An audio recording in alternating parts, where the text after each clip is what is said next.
आज हम पाकिस्तान के मीर जाफर, मीर सादिक और मीर रियाज सादिकों को देख रहे हैं। पहले इन्होंने मुझे ब्लैकमेल करने की कोशिश की, अब इन्होंने पाकिस्तानी फौज की तरफ, पाकिस्तान के आर्मी चीफ, ISI के चीफ के ऊपर अब इन्होंने बंदूकें तानी। आने वाले दिनों में आप देखेंगे किसकी टांगे कांपती हैं और किसके माथे पे पसीना आता है।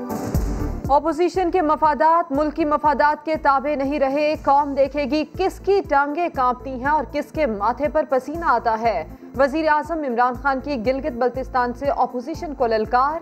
आज़ादी परेड से खिताब में दो टोक कह दिया। हिज़्ब इख्तिलाफ को अब कोई रिलीफ नहीं दिया जाएगा। ये चाहते हैं मैं दबाव में आकर इन्हें माफ कर दूं। इमरान खान कभी इन डाकुओं को माफ नहीं करेगा।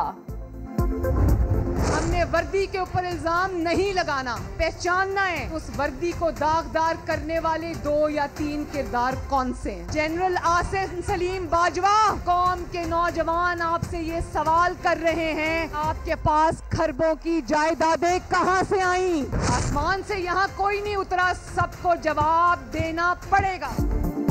हमें वर्दी पर इल्ज़ाम नहीं लगाना बल्कि इसे दागदार करने और इसकी आड़ लेने वालों को बेनकाब करना है। मरियम नवाज का पलट कर वार। लाहौर में शेर जवान तहरीक का आगाज। तकरीब से खिताब में कहा, अगर नवाज शरीफ का बयानिया आइन से हटकर हो तो अवाम साथ ना दे। कोई आसमान से नहीं उतरा, सबको जवाब देना पड़ेगा। बहुत खतरनाक बयान एक वफाकी वजीर की तरफ से आता है। इतनी सीरियस एलिगेशंस के बावजूद DGISPR की प्रेस कॉन्फ्रेंस होती है और वो अयाज सादिक की बात करते हैं, वो उसका जवाब देते हैं। तो आपने वफाकी वजीर जो हैं उनके इल्जामात पर प्रेस कॉन्फ्रेंस की। जो कुछ उसने कहा है वो मुझे तो लगता है कि कोई नवाज शरीफ के लहजे से ज़्यादा लहजा मिलता है। नवाज शरीफ सबसे पहले तो जाहिर है मरियम बीबी को यहाँ से इंग्लिस्तान ले जाना चाहते हैं, दूसरी वो अपनी दौलत सारी बचाना चाहते हैं। शहबाज अब अपनी गेम खेल रहे हैं। अयाज सादिक का लहजा बता रहा है कि वो किसी और की जुबान बोल रहे हैं। नवाज शरीफ की बयानबाजी का मकसद मरियम नवाज को लंदन बुलवाना और अपनी दौलत बचाना है। PP रहनुमा एतजाज अहसन की समा से खुसूसी गुफ्तगू। कहा, शहबाज शरीफ का दरखास्त जमानत वापस लेना जाहिर करता है कि वो अपनी गेम खेल रहे हैं। नून लीग ने एतजाज अहसन के बयान को नामुनासिब करार दे दिया। राना तनवीर कहते हैं, नवाज दुश्मनी में इतना आगे नहीं जाना चाहिए। नाराजगी मेरी अपनी हुकूमत से है कि वो क्यों अभी तक सलाखों के पीछे नहीं है, उसको सलाखों के पीछे होना चाहिए। वो मोदी की बात कर रहे हैं, मोदी की जबान बोल रहे हैं, तो ये अब बस होना चाहिए। कराची में अफवाज पाकिस्तान से इजहार यकजहती के लिए तहरीक इंसाफ की रैली। मज़ार कायद से 3 तलवार तक पाकिस्तान जिंदाबाद और पाक फौज पाइंदाबाद के नारे। मुजाहिरीन का अयाज सादिक के खिलाफ कार्रवाई का मुतालबा। 2018 के इलेक्शन से पहले मुल्तान पहुंच के कहता है कि मैं जनूबी पंजाब को सूबा दिलवाऊंगा। अब आज पूछे भावतपुर के अवाम से, आपका सूबा का क्या बना? करप्शन सियासतदान करे, कोई जज करे, कोई जनरल करे, हम सबको एक कानून के मुताबिक उनका एहतसाब करें। गिलगित बल्तिस्तान को सूबा कौन बनाएगा? वजीर आजम के ऐलान के बाद बिलावल भुट्टो जरदारी मैदान में आ गए। इंतखाबी मंशूर उठाकर कहा, हमारे तो मंशूर में ही गिलगित को सूबा बनाना शामिल है। इमरान खान ने मुल्तान जाकर भी सूबा बनाने का वादा किया था। मुल्तान वालों से पूछें उनके सूबे का क्या बना। PTI ने तबाही के अलावा कुछ नहीं दिया। इलेक्शन जीतकर गिलगित बल्तिस्तान की तकदीर बदल देंगे।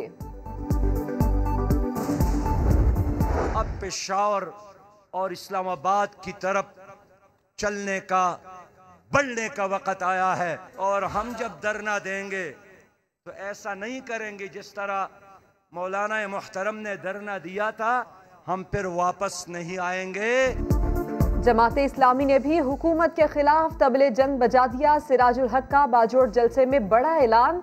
कहते हैं, हुकूमत की सुनामी गुजर गई, अब आप अवामी सुनामी देखेंगे। आपको इस्लामाबाद में भी पनाह नहीं मिलेगी। हम मौलाना की तरह धरना नहीं देंगे। जब भी धरना देंगे तो इस्लामाबाद से वापस नहीं आएंगे। मोहतरमा बेनजीर साहिबा के पास मैं अपना दर्द लेकर आई थी, पर आज इनकी पूरी क़यादत को मुझ 21 साल बच्ची से खौफ है, इसलिए उन्होंने ये दरवाजे बंद कर दिए। इंसाफ के लिए नंगे पैर दरबदर फिरती लड़की पर बेनजीर भुट्टो के मजार के दरवाजे बंद। गढ़ी खुदा बख्श में उम्मे रुबाब को पीपल्स पार्टी कायदीन के मजार पर जाने की इजाजत ना मिली। उम्मे रुबाब और उनके साथियों ने धरना दे दिया। मजार के दरवाजे उम्मे रुबाब को रोकने के लिए बंद नहीं किए गए, वहां सफाई हो रही थी। पीपी रहनुमा तैमूर तालपुर की वजाहत।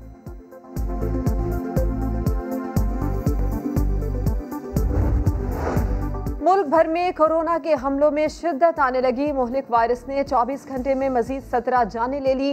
977 केसेस रिपोर्ट। एक्टिव केसेस की तादाद 12,592 तक पहुंच गई। लीगी रहनुमा Musadik Malik, deputy chairman senate Saleem Mandviwalla और गुलूकार जवाद अहमद भी कोरोना का शिकार। कोरोना वायरस ने सिंध में भी खतरे की घंटी बजा दी। 24 घंटों में 480 नए केसेस रिपोर्ट। 4 मरीज जान से गए। सूरत हाल से निपटने के लिए इंतजामिया का एक्शन। SOPs की खिलाफ वर्जी पर सखी हसन चौरंगी के करीब मोबाइल मार्केट सील कर दी।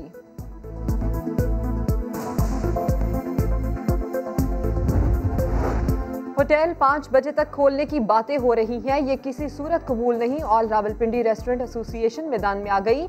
रहनुमा कहते हैं हुकूमत ने बात ना मानी तो अहले खाना के साथ पार्लियामेंट हाउस के सामने धरना देंगे।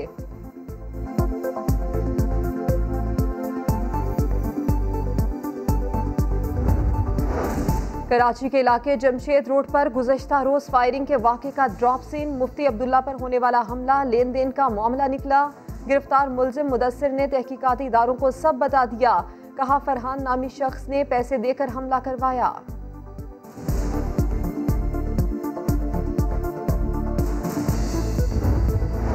लाहौर में 20 साला टीचर 13 साला लड़के को वरगलाकर फैसलाबाद ले गई। पुलिस ने मुजम्मिल को बाजियाब करवा लिया। पुलिस के मुताबिक लड़की ने डांट से तंग आकर घर छोड़ा। मुलजिमा बच्चे को सहारे के तौर पर साथ ले गई थी। मुजम्मिल के अहले खाना का लड़की के भाइयों पर धमकियां देने का इल्जाम। खानेवाल में घरेलू झगड़ों का अलमनाक अंजाम। मां की 3 बच्चों समेत खुदकुशी की कोशिश। तमाम अफराद को तशवीशनाक हालत में अस्पताल मुंतकिल कर दिया गया।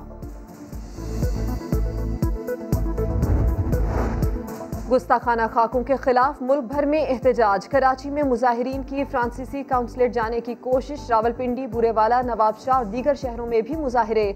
मीरपुर खास में मसीही बिरादरी भी फ्रांस के खिलाफ सड़कों पर निकल आई।